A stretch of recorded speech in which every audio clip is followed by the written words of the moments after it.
les décennies qui viennent, il y a un petit continent qui est au sud de l'Europe, où on voit surtout les gens arriver des côtes libyennes sur des bateaux, et il faut faire un petit effort pour se rappeler que c'est le seul continent sur lequel la France a un excédent commercial, ça s'appelle l'Afrique.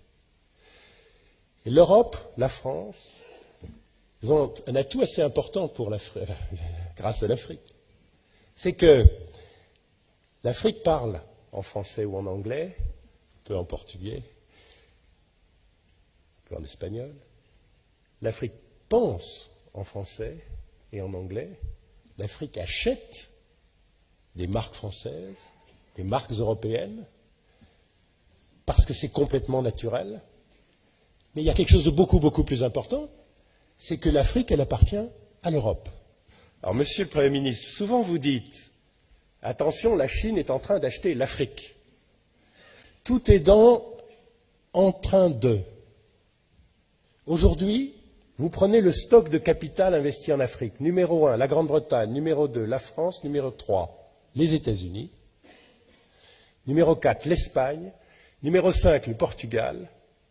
Numéro 6, la Grèce, puisque dans la représentation diabolique de la Grèce, on a perdu en tête que la Grèce est très importante en Afrique du Sud, très importante en Afrique de l'Est, très importante en Australie, les premiers armateurs du monde, etc.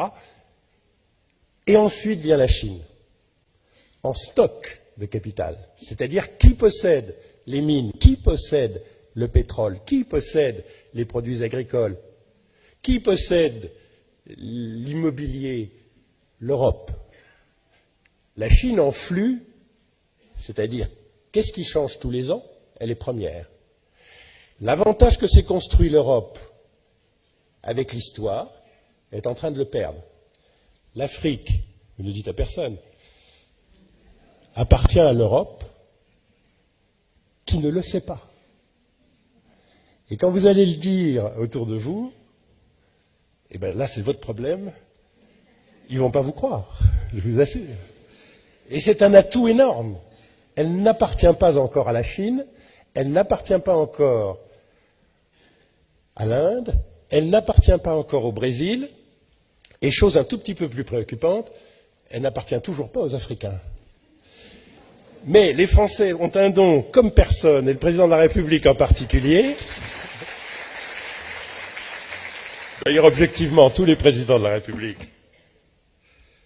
français, qui est de donner à penser aux Africains, et à mon avis, il faut continuer, que la France, quand elle ne défend pas ses intérêts de nation seulement, est toujours le porte-parole et le défenseur de l'Afrique. Et d'ailleurs, ça va se refaire au G8 dans quelques jours et au G20. Jouez de ça, simplement parce qu'ils sont 2 milliards et parce qu'aujourd'hui déjà, il y a beaucoup plus d'Africains qui parlent français que de Français. Et je fais l'hypothèse que 100% des Français parlent français.